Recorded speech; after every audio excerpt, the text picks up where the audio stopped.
Hey guys, good evening. Todd Sachs of Sachs Realty. I'm the broker and founder here at Sachs Realty. We're a Maryland brokerage. We have both residential and commercial agents here, but we also serve clients all over the country through an amazing broker network. And tonight we're bringing you live Austin Rutherford from Columbus, Ohio. And you guys are going to be really excited about our guest tonight because he's only 27 years old. And for me, being in the real estate industry forever, and having a daughter that's going to be 27 years old, it's exciting to chat with Austin. You guys are going to learn a lot, so much tonight. So you're going to wonder, where did Austin get his drive? I mean, he's a self-made millionaire. He's done it through real estate, and he did things like selling candy in high school, and had enough money when he came out of school to hire his own mentor at 20 years old. He bought his first piece of real estate at 20. And he sold his first flip at 22 years old. Guys, so, we have something to learn from everybody. We try and bring you, great guests like Austin to try and elevate you. And that's what Austin, his whole mantra is: elevate through real estate. And we want to elevate you tonight and every Tuesday night. And actually, if you're in the real estate industry, we're going to teach you some things tonight. If you want to be in real estate, we're going to teach you about investing and how Austin has done it. And so without further ado, let's go ahead and meet Austin Rutherford. Austin, thank you so much for joining us tonight.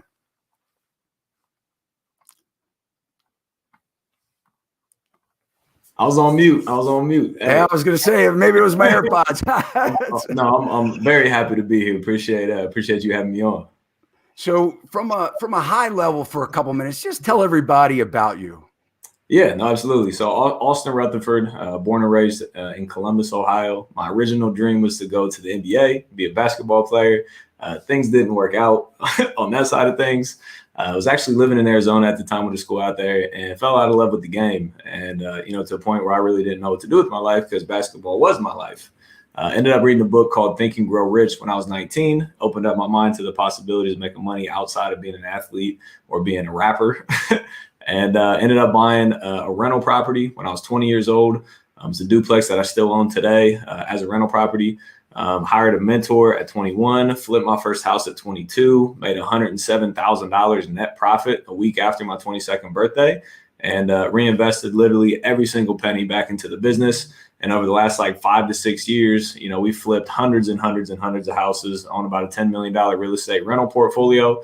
Done everything from new construction to apartments to condo conversions to wholesales to flips. So very heavy into real estate. And, now it's added building social media, building a presence on the social media is kind of where we're headed to now. So real estate and social media is where we're at now. And you have quite the following. I mean, I think it's fair to say you probably touch millions of people through social media. I mean, you have a huge following on Instagram. How 260 or 70,000 followers? Yep. I mean, that's a lot. So, obviously, you're teaching people financial literacy. You're teaching people how you did it, and and you're living it. So, why real estate? I mean, you came from a family. When we were talking before, you said that your family, they were 9-to-5 people. They worked jobs. At what point did you get that bug that you wanted to be an entrepreneur? For sure. So, I mean, as far as making money, being an entrepreneur, not necessarily real estate, came, very young as a child. I live in Ohio, so it snows here. So when it would snow, I would literally skip school to go out and shovel driveways. So I called my buddies that lived in the neighborhood. I'd be the first one to hit the driveways, because if you're the second one, the other person already got paid for it.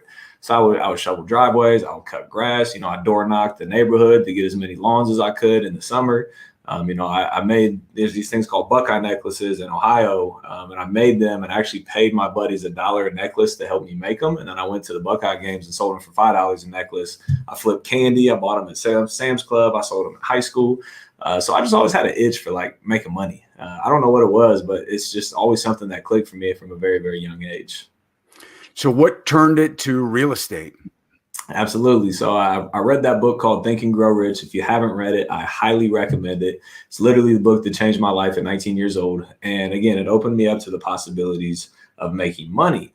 And then I read something else that said 90% of all people who file a tax return with $1 million or more on it had real estate in their portfolio. And I was like, well, that's enough for me. So then I started buying as many like little, $10, $50, $100 little workbooks and reading as much as I could on real estate. And then I read something that said passive residual income. Now, passive income is money that comes to you without you having to work for it. And residual income is money that comes to you every single month consistently. So passive residual, money that comes in every single month without you having to work. I was like, that sounds pretty good to me. So that's rental properties. Fell in love with rental properties. And that's how I ended up buying my first property at 20 years old. So at what point were you thinking real estate? I mean, were you still in high school when you were thinking about doing real estate? No. So it was literally, basketball was my life. I would work out 3 to 4 times a day, literally every single day of my life. That's all I knew.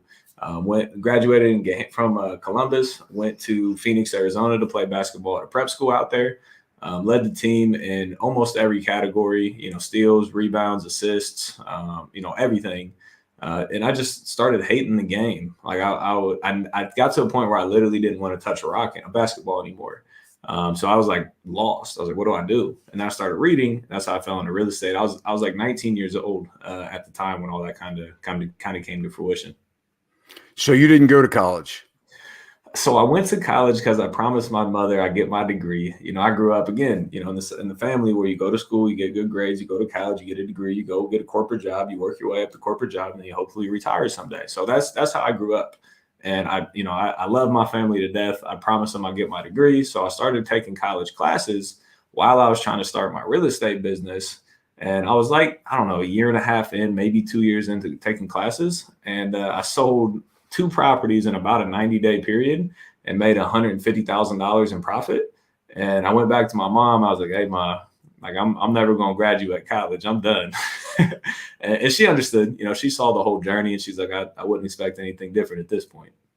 Well, I have a similar story. So, by the time I started a community college. Yep. And I did about a semester and a half.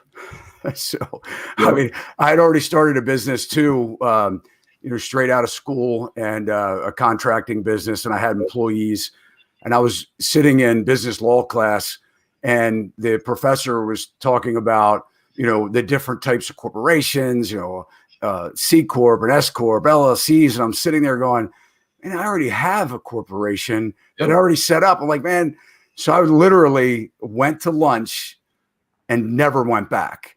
And, so, I mean, I was sitting in class saying, man, I am wasting money. I mean, at the time, I had appointments to go on, people that wanted to hire me to do stuff. And so, it's kind of interesting. So you have to follow your heart and your drive. And, obviously you had a knack for making money.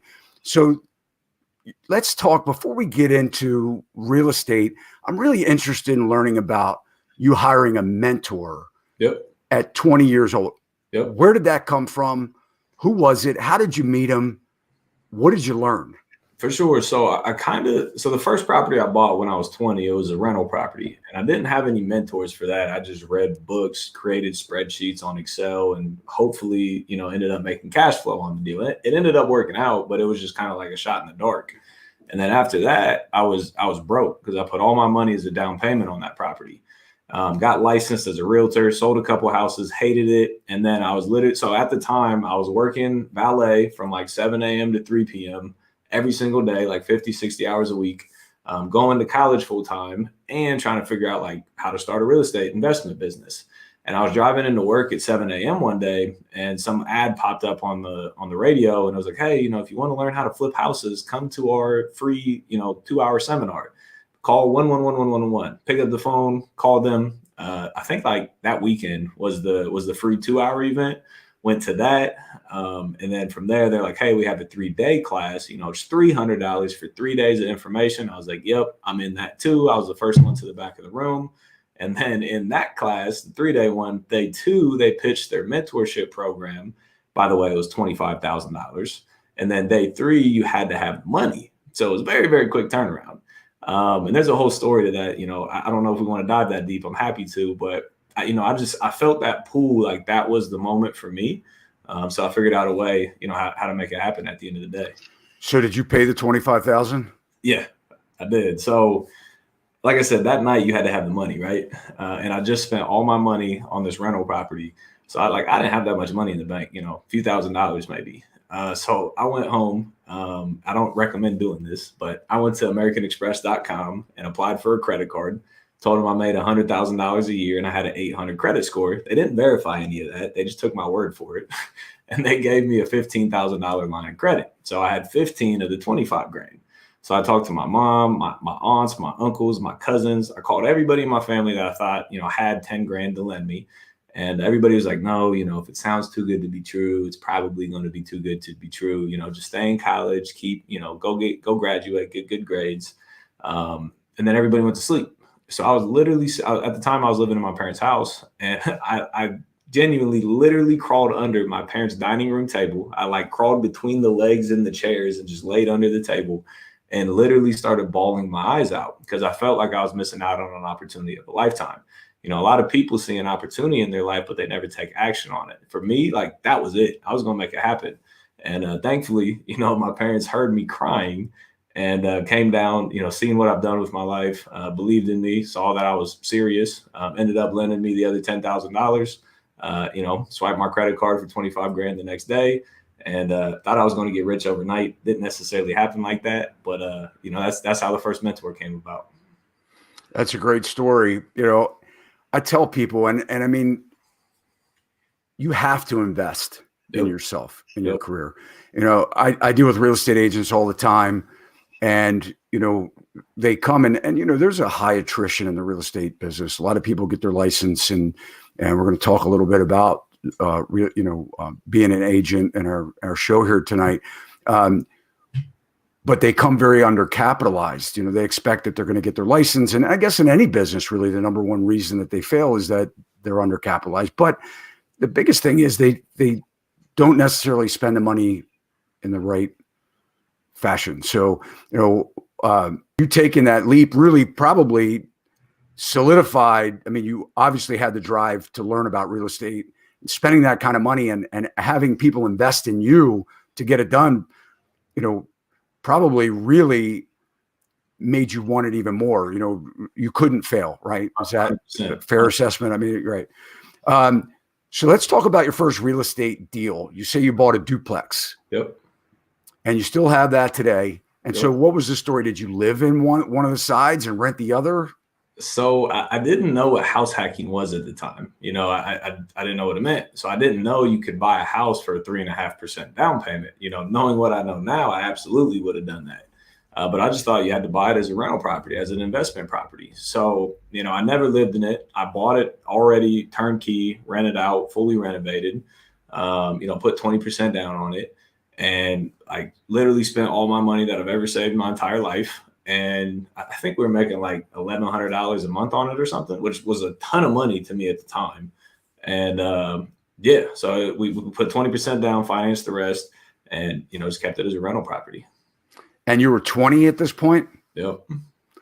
So how many rentals do you have now? You say you have about 10 million in rental assets? Yeah, coming up on 70 units right now. 70. Yep. Are they all in Columbus, Ohio?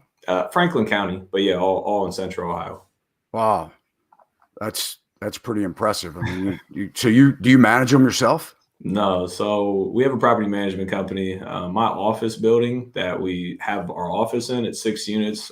We manage those just because we're here, and then we self-manage a couple Airbnbs, and then everything else is with the property management company.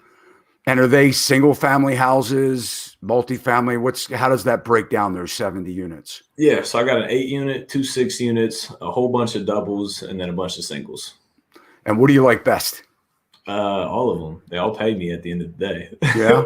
So you don't have like one, like do you think the multifamilies are a little better than the single family? I like scale. So, I mean, multifamilies have been great. It's, you know, one roof, you know, compared to 10 different locations. So, I mean, yeah, you know, the goal now is to scale into, you know, 50, 100 unit apartment buildings. Gotcha. So take us through the rest of the story. So you started with this duplex, and then what was next? You got into flipping? Yeah, I was broke. So right. I was like, all right, I worked, you know, 20 years of my life to buy one rental. I can't keep doing that or I'm not going to get to where I want to go. So I got to make money faster. And at the time, my realtor made like, I don't know, $7,000, $8,000 commission on that deal. And I was like, well, let me go get my license because I wanted to make money, right? And again, most people never take action on an opportunity that's presented to them. I got my license in 2 weeks. You know, most people take 6, 12 months to get their real estate license. You know, I cleared my schedule. I skipped school. I skipped work. I went to class for 2 weeks straight, took my test the next day and passed it. So again, most people never take opportunity when it's in front of them. So got licensed, sold like 2 houses. I don't know, made $10,000, $15,000, which again was the most money I've ever seen at the time. But I was like, this is not it. Like, I do not enjoy doing this. I hate driving to houses and showing people properties, then not buying the property because the wall's painted the wrong color. Like, paint the wall. It's not that complicated. And so made some money. And then, you know, like I said, I was driving into work that one day, heard about that call with the mentor, invested into the mentor program. I had 18 months, no interest on my credit card. And I ended up paying the credit card off 16 months later. So, you know, almost lined up perfectly at the time. That's amazing. Are you still an agent? I do still carry my license, but like I can't tell you the last time I've actually used it. So in your flips, you know, what'd you buy first? I mean, what was the first thing? Yep. So from the day I swiped my credit card and invested into a mentor, $25,000, to the day I made money was a 16-month process. So you got to understand, most people give up during those 16 months. Yeah, we've all seen the meme where they're like hitting for diamonds and the dude's like walking away, and the next guy, like the next hit is the diamond, right? People give up too soon. So when I started, like I said, I was valeting, I was working 50 to 60 hours a week. I was going to college, taking full-time credits, 15 hours a week, and I was a realtor, and I was trying to start my investment company on the side. And I would literally sit in my parents' basement and handwrite letters to sellers asking them if they want to sell till, 12, 1, 2 a.m. in the morning. You know, I was sleeping probably 4 or 5 hours. Again, people use time as an excuse. You make time for what you want to make time for. And I was going all in. Like, there was a time I was driving home from valet at 3 p.m. in the afternoon to go home and start working. And I literally fell asleep at the wheel, and I woke up because my car was up on the sidewalk. So I hit the curb. I woke up. I opened my eyes. There was a light pole right in front of me. I swerved back onto the road, went home, and kept working.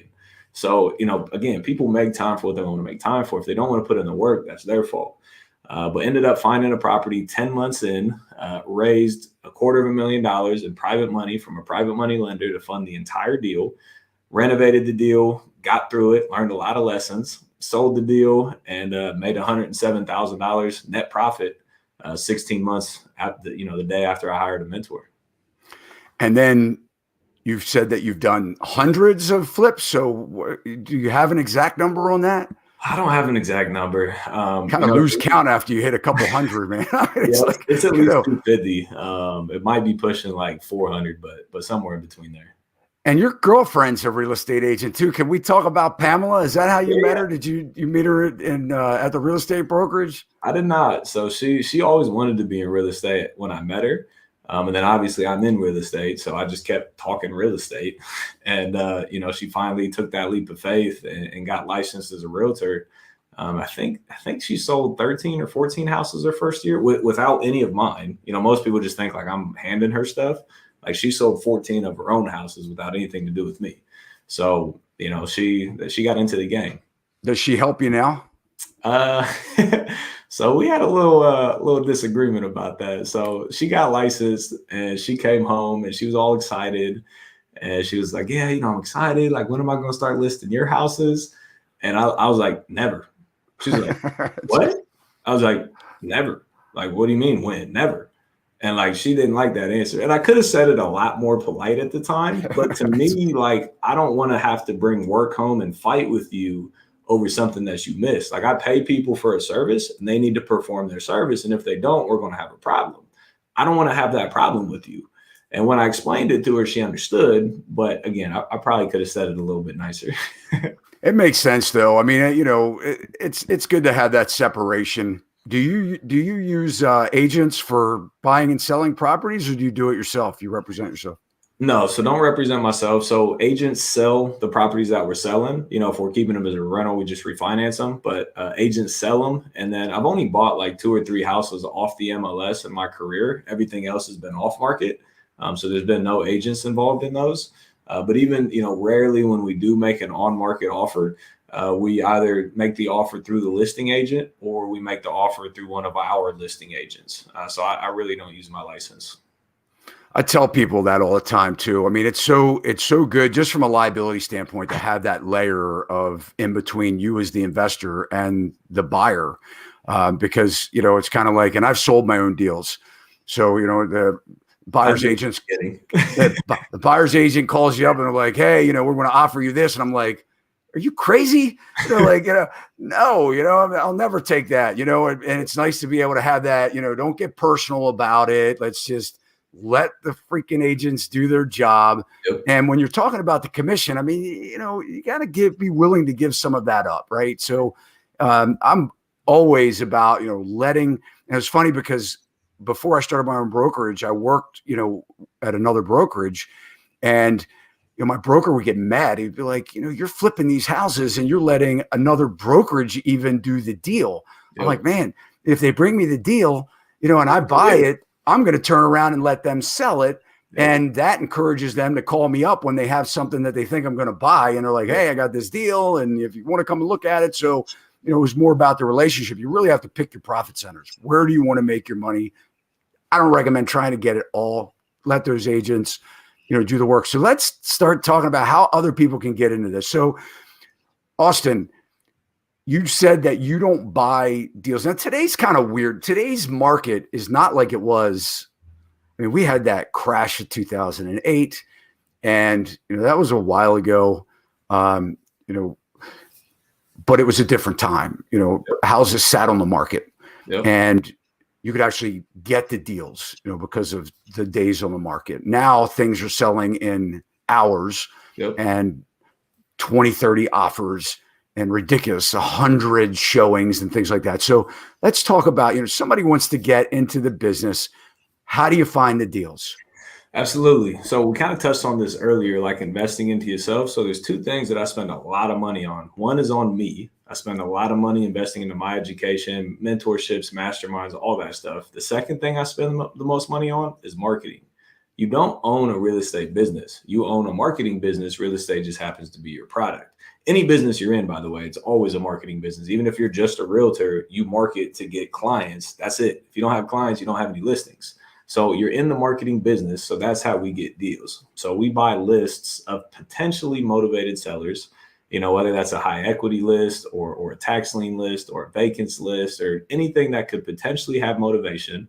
And then we market to them across different avenues. So whether that's cold calling, direct mail, RVM, SMS, SEO, PPC, we've done all the marketing out there. And we get in front of sellers that have interest in selling the property. They call us, we cut out the middleman, no realtor fees, no closing costs. We pay all the closing costs. And that's how we get the prices that we need to get to make money at the end of the day. So we go direct to seller through different marketing streams. Now, with this market that we're in right now, do you feel that you're more successful doing that strategy now or less successful? So doing the same strategy a year ago and doing the same strategy now, less successful, because the market has been a little bit saturated. More people have gotten to the game, and I already hear it. A lot of people are like, oh, it doesn't work. I've cold called 50 people and I didn't get a deal. I got a student of mine. He called himself called 20,000 people before getting his first deal.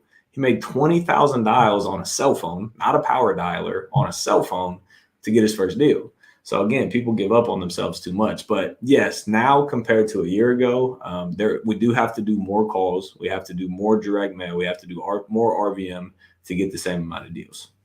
So when you're sending, you send the letters, you send the postcards out, are you doing that for you to actually buy them, or are you wholesaling them at that point? Yeah, so our first option is to buy. So we've done the wholesale and buying in the past. Right now, our first exit is a rental property. So we have certain numbers that it needs to hit. And if it hits that numbers, we're buying every single one of them.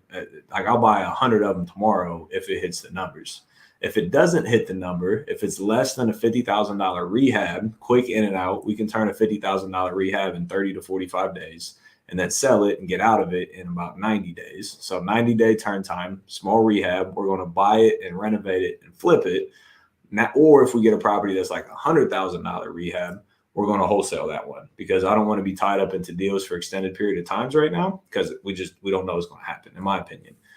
So first option is to buy it as a rental. Second option is to buy it as a flip. Third option is to wholesale and give somebody else an opportunity. And I think you just hit on a really important, topic. Time is money. Yep. And a lot of people don't realize that. So a lot of new people that are getting into the business, they take such a long time to rehab. They take on these projects that are so big, and they don't have the teams. They don't, know what to do. They end up overspending, and they take 6 months, a year sometimes. And we see some investors, they'll have a house for a year. In that period of time, the market can change, not to their, benefit, and overspending. And it doesn't matter what you spend, right? That doesn't always determine what you're going to make. So you just said a big thing. And I also want to throw in there for those listening, if you're buyers, so when we're dealing with buyers or retail buyers, there's a couple different types of financing that they go through. One of them is obviously conventional, but a big option for a lot of buyers, because you have to put down 3%, very little money down, is FHA. So when Austin's talking about this 90-day target, you can't flip that house under 90 days according to the FHA guidelines. So, if you finish it or you put that under contract and you have a settlement day in 80 days, they're going to make you get an extension for 10 days so you've got to hold it for 90. So, just keep that in mind, unless somebody's paying you cash or coming with a different type like conventional financing. That's the big number, is that 90 days. I'm trying to flip that. I always tell people too, when flipping, when I'm helping investors, we try and at the maximum we want is their money tied up for 6 months. Because what we would like to do is take that, let's just say $200,000 from an investor and flip that same money twice a year. And that gets the bigger returns, where we can get into the bigger double-digit returns on that same amount of money. So, good thing with pointing out the timeliness. For sure. Just to put it in perspective, when I got into this business, I didn't do a rehab for less than $100,000 for 4 years. So every house that I touched was $100,000 plus rehab. And we were making a lot of money on it. But I started to look at the numbers, and our projected profits when buying and our actual profits when selling were less, sometimes pretty significantly less. We were making money, we made 50 grand instead of 100 grand. But like you said, it's the opportunity cost. Like if we were banking on making 100, like I want to make 100, right? So we stopped doing those massive rehabs, a couple of years ago, because it takes too much time, it's too much risk, it's too many variables. 6-month rehab is best case scenario, and then you got another 2-3 months to sell it, and then you got another 2-3 months in permitting. So we saw that a lot of projects were taking 8 to 12 months. So if you are doing those types of projects, they're very profitable. Just make sure that you have enough contingencies in place. Don't go into a $100,000 project with a $5,000 contingency budget. We carry 15 to 20% contingency across the board. So if it's a $100,000 rehab, we have a $20,000 contingency budget. If it's a $20,000 rehab, we have a $4,000 contingency budget. I see a lot of people, the bigger the renovation gets, the lower their contingency cost is. That's the complete wrong way of doing it, because the bigger it is, the more mistakes that's going to happen. And you're always going to have surprises. Absolutely. I've never been every single rehab I've ever done, it is, unique. It's always something that you weren't planning. Financing the deals. So, well, first of all, before we get into that, let's talk about your conversations. So you send these letters out, or you send postcards out, and you get a call. And when you said that guy, 20,000 calls, man, dude, there isn't a whole lot of people that have that kind of tenacity. I mean, when you look at like Thomas Edison, tried to invent the incandescent light bulb like 10,000 plus times. At what point would you be like, screw this? This doesn't work. This sucks. Right. So you keep plugging away, you send out those letters, and you get that call. They go, Austin, come and see. I got your letter in the mail. What's the process? For sure. So it always starts with building a rapport. So, a lot of people think they go straight to get the number and then figure it out if it works. You got to build a rapport first. People do business with people that they like. So we don't even talk about the house at the beginning. You say, hey, how's your day? What are you up to? Did you see the football game last week? It's raining out or it's sunny out. Like, we just talk and create as much conversation as possible. Once you get a phone call to be 30 minutes or more, your closing rate goes through the roof, because you've built that much rapport. So build as much rapport as possible, and then you start talking about the property. You wait till they lead into the property. You don't say, like, all right, well, enough of that. Let's talk about the property. Somehow, some way, the conversation will lead into the property, and then you start talking about the property. And then you ask about condition. You ask about why they're moving. You want to listen to things that they're saying that they're not just saying. If somebody says, my son just moved to Florida, I want to sell. That means they're probably a family person and they want to go visit their son in Florida. So you got to look for those subliminal clues, because that's the real why as to why they want to sell. So you listen to those things. You use that later on in the conversation as a motivating factor to get them to accept your price. But ask about price, get a price. We always lean on our business partner. Even if there's not a business partner, let's say you run your numbers, you can offer $100,000. And the seller says, I want $100,000. You don't say, like, great, let's sign right now. Because then the seller's like, well, wait a minute, I just undersold the property. I don't want to sell. So even if it's a great deal, we always say, like, I don't know if we can get that high. If we can get close to that, are you ready to make a decision today and ready to move forward? So we're getting their commitment to move forward. And then they're like, wow, well, yeah. If we can get close, I'm ready to go. Okay, cool. Give me 1 second. Let me talk to my business partner, put them on mute, do whatever research you got to do, come back on the phone. And, if it's a little bit close, you just got to negotiate down to get to your number. If it's spot on, you say, my partner agreed to do it, but we got to get this moving today. Let's move this baby forward. And then, like I said, if the price isn't right, you got to negotiate that and talk about, no realtor fees. Remind them why they want to sell, whatever their motivation. Hey, I know, Mr. John, you've been living in the house for 30 years. Take whatever belongings you want. Anything you don't want, we will take care of that. We'll close this bad boy in 7 days, and we can get you moved down to Florida next week. I'll even hire the moving company for you. So, whatever you got to do to get that price down to where you need it. And then, you're off to the races after that. Yeah, finding the motivation is very important. I mean, even when we're listing as listing agents, because people, you're dealing with lives. And I always say, to our agents, people have emotional attachments to their home. Yep. So, just treating it like a transaction, or just, not trying to find out their story, absolutely is not smart. You're not building that rapport. And, people, they raise their kids, their family members pass. There's a lot of reasons, that are built up, and it's not just money. Yep. Sometimes it is, hey, I need to stay in my house for 30 days, or, I want to sell my house, but I want to rent back for 60 days. Yep. Is that possible? So, really trying to, find out the motivation. So on financing the deals, at that point, you're going to close on a house in 7 days. What if you don't have the money? How can people raise the money for these purchases? So, funny story. I'm going to take it back to the first house that I ever did. And I was like, Mom, like, I got an appointment. Like, I'm going to lock the deal up. And she was like, well, if you get the deal, you don't have the money. What are you going to do? I was like, I don't really care. I'll figure that out later. Like, I just need the deal. But like with that one, I had a 45-day close because I knew I needed time to raise money, right? If we're offering a 7-day close, it's because I already have those relationships built where I can make a text message and get money wired to my account the next day. But you don't just like wake up and have somebody that'll wire you $250,000 within 24 hours. You got to build those relationships from people that are called private money lenders.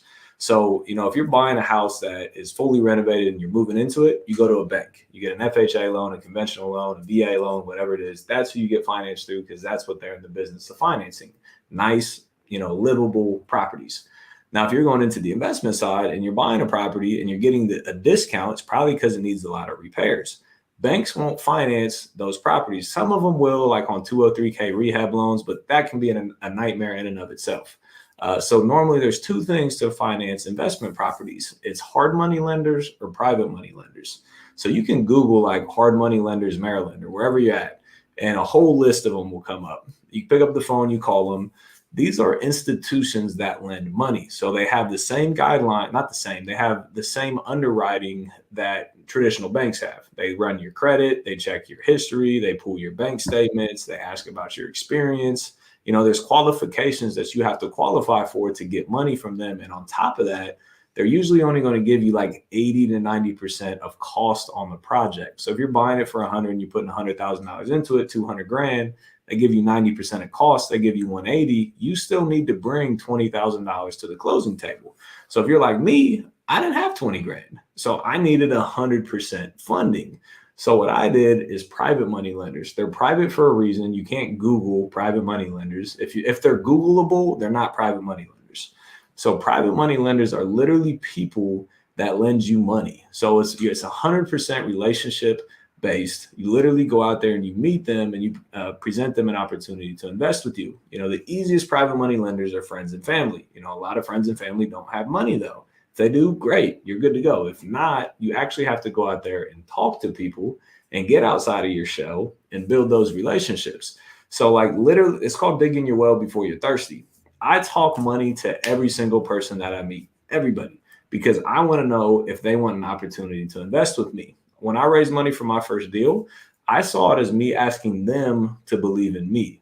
I felt like I was asking. So when you're in negotiations, the person up here has the upper hand. The person down here, when you're asking, has the lower hand. So it was hard to get the money at that point.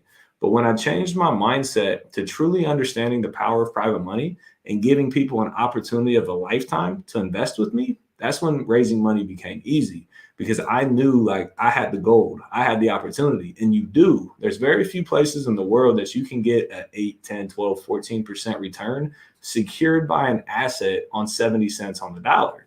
You can do it in the stock market. You can get 10, 20, 40, 50% at times, but you're also going to get the downside of 10, 20, 40, 50% or 100% downside as well. And that's because there's no asset secured by it. So if you're in real estate, I can give you 10, 12%. You don't have to worry about your retirement account disappearing.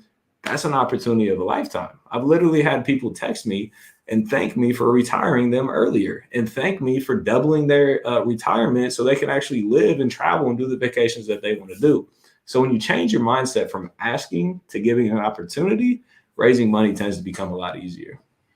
So you have a conversation, and you like cars, man. I know you still have that Rolls Royce? Absolutely. Yeah. So, I know you use that as an opportunity. You bought that Rolls Royce, and everybody, like, hey, wow, that's a Rolls Royce. How do you afford that? And you say, hey, I can show you, how I afford it and give you an opportunity to make money too. And so that's a pretty cool way to look at things. So if somebody is looking to get into flipping houses, investing in real estate, they should start talking to people that they know, private money.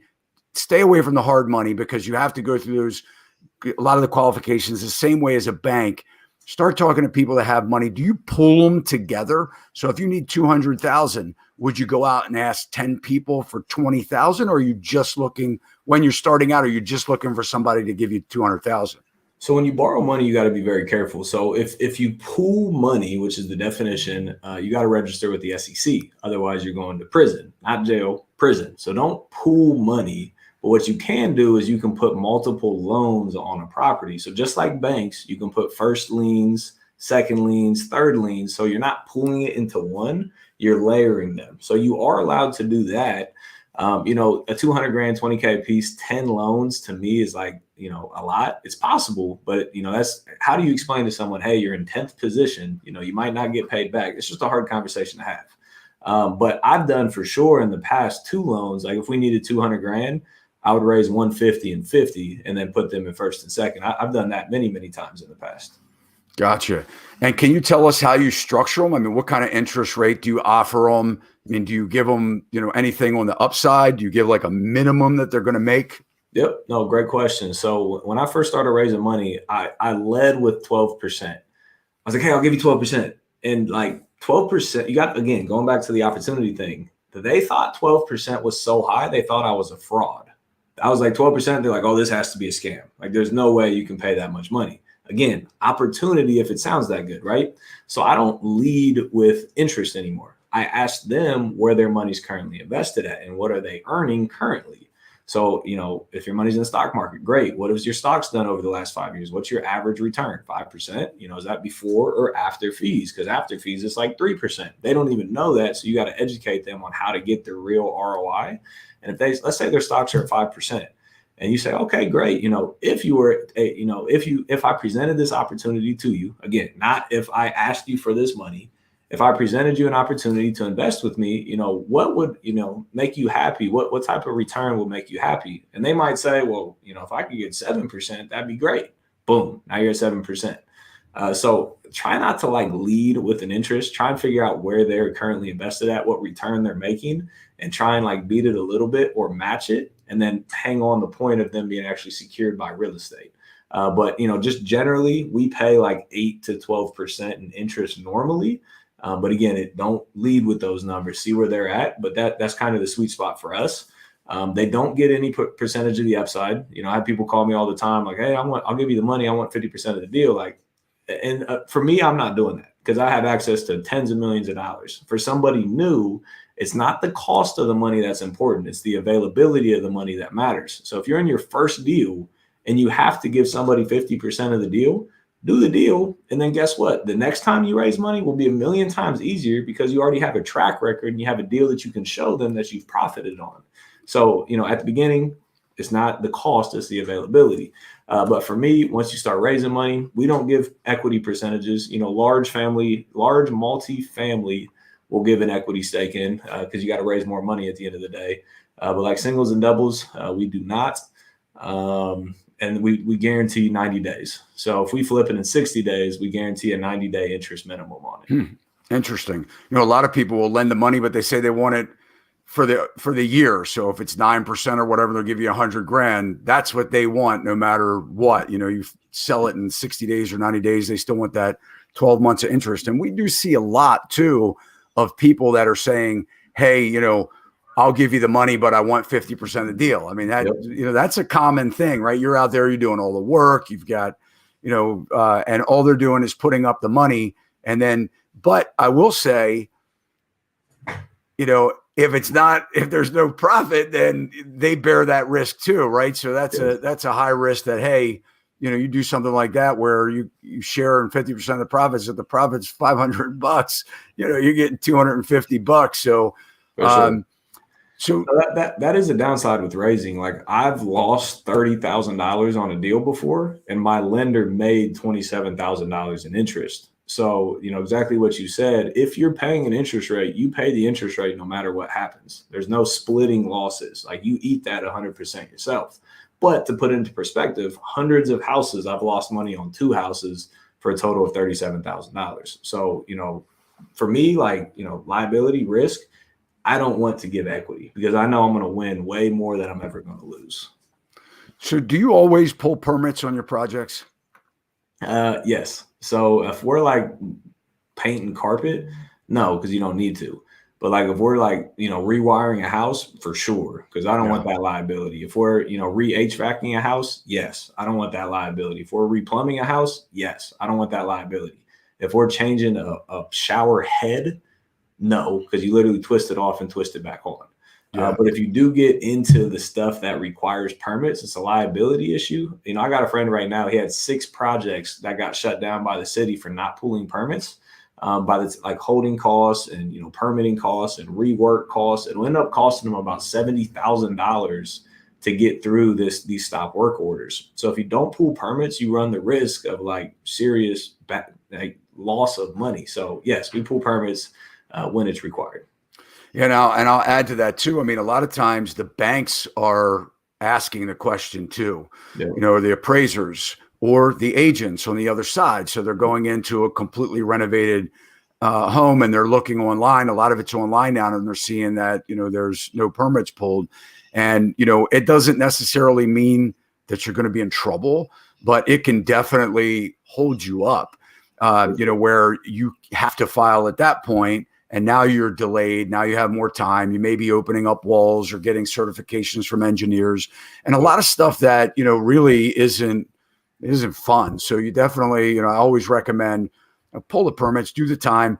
And with COVID, I mean, it was tough there for a while. I mean, we were calling in for permits on projects and the inspectors they couldn't put it in the computer yet, or it wasn't in the computer. And they were literally coming out, taking pictures. We were calling in for inspections. They were taking pictures just so we could continue to go, through that. Yeah. So, and guys, look, if you have any questions for Austin, go ahead, feel free to chat them out. We want to get your questions answered. And if you're watching this or listening to this and, we're not live, certainly, send in your comments. We'll make sure that Austin's information, my information's in the show notes. We're here to help you. We want to definitely provide you, get you on the right track, guys. So Austin, let's talk about some of your setbacks or some things that people need to be mindful of when they're getting into this business. For sure. We kind of touched it at the beginning. When you're getting into the business, you don't understand the costs of everything. Like before I got educated and had a mentor that taught me the game, the way that I would run numbers was like, all right, it's a $50,000 purchase. All right, how much is a light? All right, how much is a doorknob? All right, how much is a box of nails? All right, how much is a sheet of drywall? Like I had no idea what I was doing. $50K purchase, $50K rehab, sell for $150,000, $50,000 profit. Sounded good to me.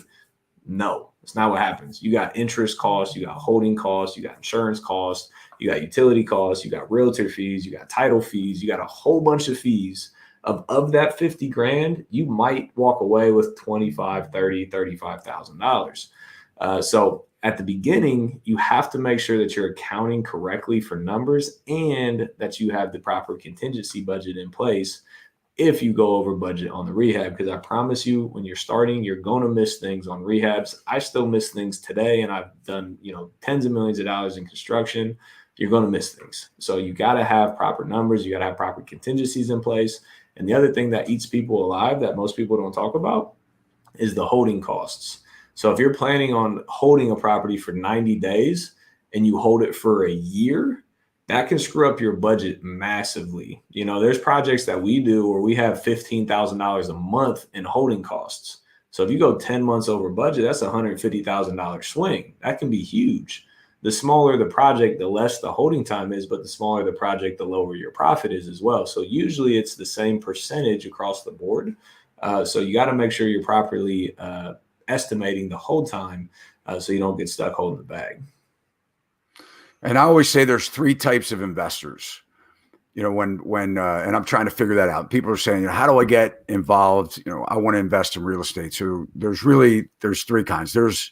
If you have a lot of money or money that you want to diversify and you want to get into investing, you have to have the right team. So if you have a full-time job and you have money to invest a couple $100,000, you want to put it into real estate, and you don't want to touch anything, you want turnkey, you have to establish a team of people that you can trust that have done rehab type work. And we're not talking about just your run-of-the-mill general contractors. So you have to ask a lot of questions, because these are guys that you would not be able to Google, like Austin's saying. I mean, with the private money lenders, you can't Google, who does rehabs. You have to go out on the street, see people that are rehabbing houses, go in the projects, ask people, talk to people, or have an agent that is really versed in doing rehab work, because they have to understand that, what it is your goals are and be able to put that team together. So you have the investor where you have a couple $100,000, you want to get into it, but you want the team to do everything. And all you want to do is reap the proceeds, and that's fine. Then you have what I call the HGTV investors, where they want to do a little bit. They want to push a broom. They don't know how to swing the hammer, or they don't know how to do the work, but they're not opposed to learning. And they'll run to Lowe's and Home Depot, and they'll go pick stuff up, and they'll bring it to the job site, and they'll stock the job for the people, throw stuff in the dumpsters, and they're involved, right? And they typically want to get into it a little bit more, maybe rentals or something like that, and get that passive income stream going. And that may be you. Or you have the people like Austin Rutherford, that is what we call the ballers. This is what they do all day long, every single day. They have the teams, they have the people. And then if you're an agent and you want to touch those kinds of, contacts, you have to really prove yourself to Austin Rutherford that, hey, I can find you the deals, I can get you the deals. And, Austin's going to give you the resale. And so you can make your commission on it, because he understands, though he's licensed, guys, that he doesn't want to deal with the buyer, the hairy homeowner buyer that's buying his rehab project. So I kind of, Austin, is that a pretty good assessment? I mean, you're for sure. No, absolutely. Yeah. And you start in different areas and then you grow into different areas. Like I started out, like I painted a wall on my first house. I did some demo on my first house. So I was in there learning, now I don't like swinging hammers. So, you can grow through that process as well. Well, you don't have time to swing hammers. No. Definitely. Yeah, I mean, that's, for you at the level that you're in right now. So what are some of your favorite things about the deals? Like when you look at a house, what makes you get excited about it now with the hundreds of houses under your belt? Do you fall in love with the projects at all? Or are you just strictly dollars and cents? Profit runs the world. So we put numbers on a spreadsheet and there's zero emotion behind it. Too many people get tied up in the emotional aspect of the, I need a deal aspect, or, well, this house, I would want this house to look like this aspect. Nah, like I fight with my realtors. I fight with my project managers. They're like, well, we got to do this and this. I'm like, nope, we don't. Why? Like if the neighbor's house didn't have it, why do we need to have it? There's a house right now. We did a 7K rehab on it and they were trying to spend 30. I was like, no, we're not doing that. And we spent 7K. We listed it. We got $20,000 over ask price, which was already 20 grand above what we thought we were going to sell it for. So $40,000 above what we thought. And like, you don't need to over improve houses, especially in today's market. Today's market is very, very different. If you got 100 houses just like yours listed, yeah, you got to do the nice things. You got to have the, fancy shower heads, and you got to have the multi-opening type of refrigerators and all those things, because they have a lot to choose from. But when you're the only house that's listed and you got 40 people looking at it, it doesn't have to be the nicest. And I'm not saying like shortcut things, like fix the electric, fix the plumbing, but like, are you going to do a tile surround or a Formica surround? If Formica works, do Formica, save a couple grand. But too many people get emotionally tied to what they want in a property, but it ain't your house. So no, ours is dollars and cents. I look at the profit and it's a simple yes or no after that. Where do you think this market's going? I mean, we're in a hot market right now. I mean, things are selling in hours. Everybody's saying the crash is coming. What's your opinion? Man, I wish I had the crystal ball. If I had to give an opinion, there's something coming. I don't think it's a crash, but I think there's way too many things on ice right now that if one thing shifts, there could be a correction. We got all the moratoriums right now. We got all the foreclosure and eviction moratoriums that are just coming to fruition. We got the amount of money that we're printing. We got cryptocurrency that, people are loving and other people are hating, and the government might step in. There's just a lot of variables in play that I think if a couple of those tweak, we could see a downturn. But again, I don't think it's a crash. I think it's like a plateau and or a small dip, especially if interest rates start to raise. So I don't think that's in the next 6 to 12 months. But I think 2022, I said that this year, and then they put out a couple more stimuluses. So, they just keep kicking the can down the road, in my opinion. But eventually, this something has to happen. They can't keep printing money like this forever. Well, they talk about millennials, right? Millennials being the big buyer of real estate right now. And for the last couple of years, 30+% of the loans that have been out of new home purchases have been millennials. And I think the number's like 40 million millennials in the country, something like that. And maybe 10 million of them a year are entering into where they could become home buyers nationwide. Yep. So I think that for somebody that's been in the business for a long time, I mean, I started out my construction company in 1989, so it was a long time ago. And I've seen the markets go up and down. And, I'm a big believer of history repeating itself in some way or fashion. So I think that what happens is you have high points and low points. And if you look in the history, every 10 or 12 or 15 years, in the real estate market, we do have a recession or a slowing of some type. no, I don't have a crystal ball, but I do think that we need to raise the interest rates. I see that as slowing it down a little bit. I think that would be a way of kind of cooling the market. But I think that even if we do get the foreclosures that are coming, that people are saying that they're coming, I think there's enough buyers that this inventory would be absorbed, and that, we're at high equity positions. So I don't think there's going to be a lot of, short sales and where their homes aren't worth what they owe. Wall Street Journal just put out an article. You're a real estate agent. I am. Your girlfriend is. Maybe a lot of real estate agents listening to this podcast. Wall Street Journal just published an article last month that said that the amount of licensees nationwide, real estate agents nationwide, have hit an all-time high, 1.4 million plus licensed real estate agents in the U.S. And at the end of February, there's 1.3 million available inventory to buy. Okay. What do you think's in store for the agent? Good time to be a real estate agent? Tough time to be a real estate agent? There's always opportunity. Like, I don't know the statistic, but I think like the average house amount of sales per agent is like 1 or 2 per year, because of that 1.4 million agents. I don't know these stats, but a third to a half of them probably do less than a deal a year, if I had to guess. So there's a lot out there, but they're not all doing something. But just like real estate investing, everybody right now is like, the market's saturated. There's no deals out there. You can't get any good deals. I mean, we bought another house today, right? So there are deals out there, just like there are opportunities for agents out there. So if you put in the work, if you do the right marketing, if you build rapport, there will be opportunity for you 100% for sure. In the long term, with these Zillows coming in and these hedge funds coming in and all these other buyers that are coming in, I do think it's going to change in the future. I don't think realtors will have as big of a market share as they do now.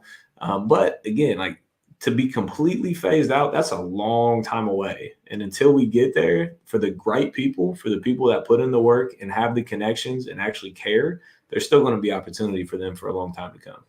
Yeah, I agree with that. I think real estate agents are going to stick around. I think there'll be a big consolidation maybe coming. Because it's expensive. It is definitely. You have to pay fees as an agent, Yep. for the MLS and things. But I do think people do need representation. There's no question about it. This is a big purchase, the biggest purchase, the investment that anyone's going to make in their entire life, for the most part. Yep. And so what are the next steps for you, Austin Rutherford? For sure. So still growing real estate, trying to get into the bigger multifamily.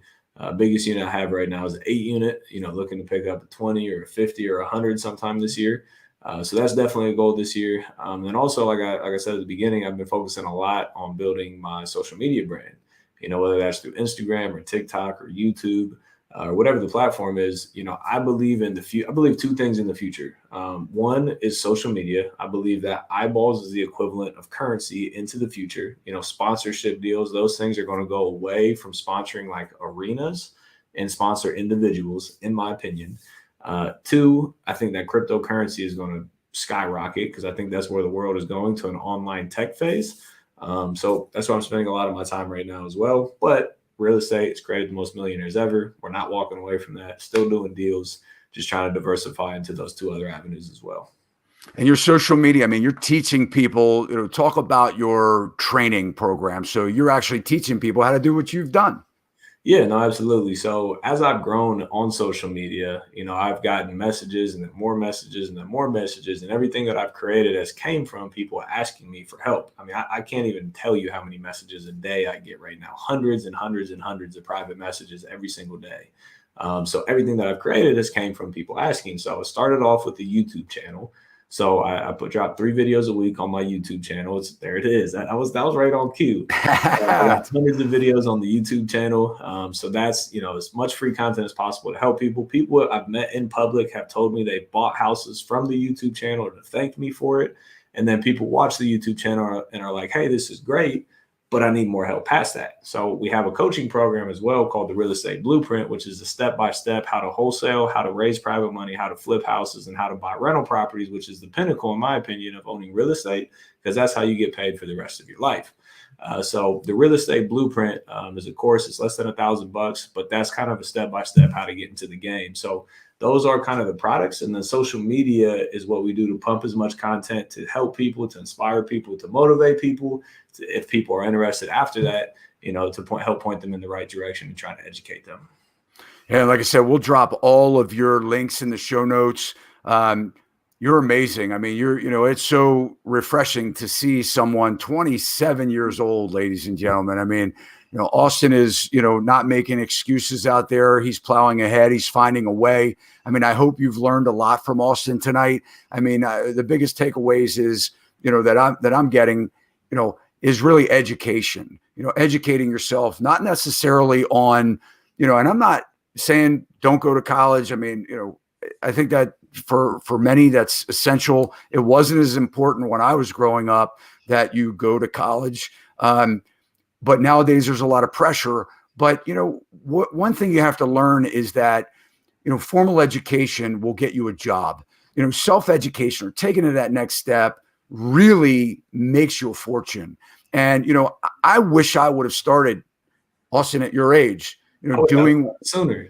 Yeah. I mean, it's, starting, I always say, the best time to plant a tree was 10 years ago. The best time to buy a rental house or rental property was probably 10 years ago too, because, the effects happen through time. You're getting people that are buying your or renting your houses. They're paying your mortgage payment, and you get tax breaks and depreciation and all kinds of phenomenal things. I'm not an accountant and a lawyer, but I live it. I have rental properties myself.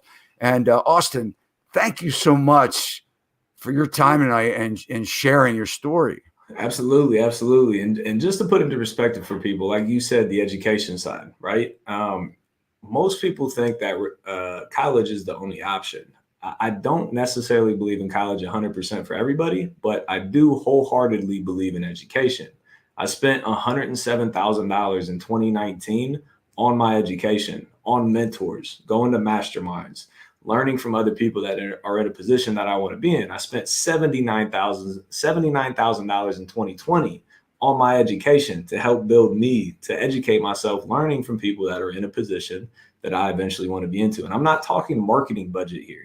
I'm talking about over almost 200 grand in 2 years just on self-education in 2 years. You can't even spend that much in college. So I wholeheartedly believe in education, whether that's through YouTube University, whether that's through Instagram, whether that's through hiring a mentor, whether that's through going to college and having a plan to exit college, whatever that is, get the education. But college isn't the only option if you're looking for other options as well. Awesome. Well, guys, I hope you enjoyed this podcast. If you haven't subscribed to our channel, I wish that you would do so now and hit that like button. So kind of lets us know. Drop us a comment that you enjoyed this podcast, and certainly cruise on over to Austin Rutherford's social media. Check him out, like him, follow him, and reach out, click his links. And until next week, guys, thanks for watching.